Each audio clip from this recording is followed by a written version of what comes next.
Round 1. Fight. According to a UN rapporteur, according to the US State Department, according to Amnesty International, according to Human Rights Watch, according to plenty of journalists, and many others, are believed to have detained maybe 1 million people or more, mainly from the Uyghur Muslim ethnic minority, in re-education camps. 1 million people, Charles. Okay. 1 million. Okay. It's certainly not grabbing headlines in China. Isn't that because you don't have a free press in China, so you can't have headlines about the Uyghurs? No, it's because there are 55 national minorities in China, and Uyghurs' population is, in total, 9 and 10 million, I believe, in Xinjiang. Yes, 0.7% of But the world doesn't population. work on percentages. If you lock up 1 million The people world in doesn't- camps, the the world world- pays attention. 1.4 billion people need to be fed, need to be clothed, What's that got to do need with to be locking up 1 million educated. people in Xinjiang? That must concern you to hear that 1 million people of your fellow Chinese countrymen and women have been locked If up by it's your true, government. sure. How do we establish if it's true or not? Why don't you let people in to check and count? Then we'll know for sure. I think people have visited. No, they've been on kind of supervised trips with Chinese monitors to select camps where they haven't been able to see everything.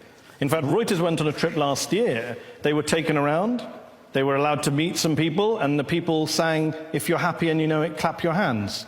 And Chinese government monitors stood in the room the whole time, and no one was allowed to speak to anyone independently. well, you know, Charles, that there are people who've been in those camps, who have come out of those camps, are now refugees in the US, in Kazakhstan, and they have testified to hooding, shackling, torture, sleep deprivation, sexual humiliation, starvation. This is what's coming out from people who've been in those camps in Xinjiang. If it's true, then it's certainly very bad. This is not my area of expertise, and I'm not involved in the politics, and I've never been to Xinjiang. I'm more concerned about the economic side. Round 2.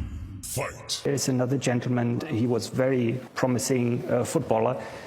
Because he traveled abroad, he was deemed a potential terrorist. He's in a camp. He's not a terrorist. And the last but not least, and it's really important, the peace activist Ilham Tohti, very widely respected individual, he has always advocated that the predominantly Han Chinese should get along with the Uyghurs and vice versa.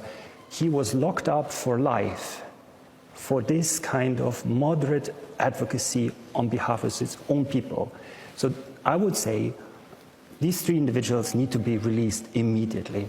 The 1 million Uyghurs and Kazakhs need to be released immediately.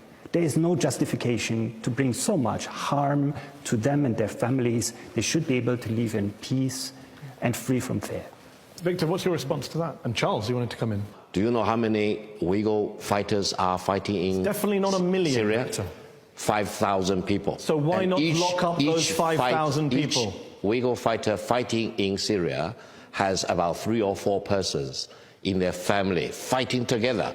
How does 5,000 fighters go over to Syria? Come on, Charles. Every country has had problems with fighters going out to Syria. Okay. France has endured far more terrorist attacks than China has. Wait, and French have not locked up 1 million Muslims in France. 5,000, and how did they get there? There's a support group. Same in France, Charles. And the French have not locked up 1 million people. They have a problem. The French claim they have a problem of radicalization. They brought in a state of emergency, but they haven't detained 1 million people. But even the French haven't said, you can't name your son Mohammed. You can't have children entering mosques. Government employees can't fast during Ramadan. You can't grow, quote, abnormally long beards. That's what Beijing has banned Uyghur people from doing. That's false. How about children not being allowed to go into mosques?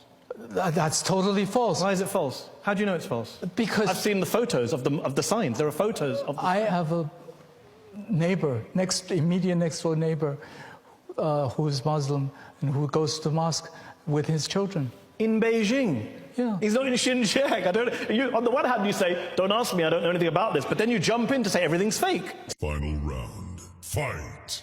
Stephen, let me ask you this. You're listening to Charles and Victor saying this is propaganda. What do we know? What does the evidence suggest to you that you've seen that can be corroborated about what's happening on the ground on a place like Xinjiang?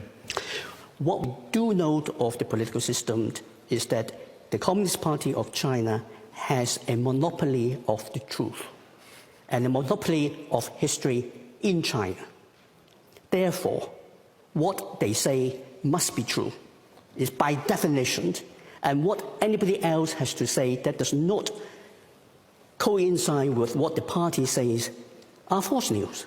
That is what we are dealing with. When we are talking about 1/10 of an identifiable minority in the home country, being identified and put in camps. How would our friends here feel if 1/10 of the native population of Shanghai or Beijing are living in camps?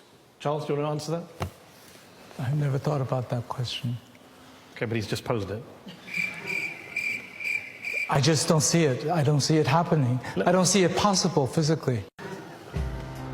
I just don't see it. I don't see it happening. I don't see it possible.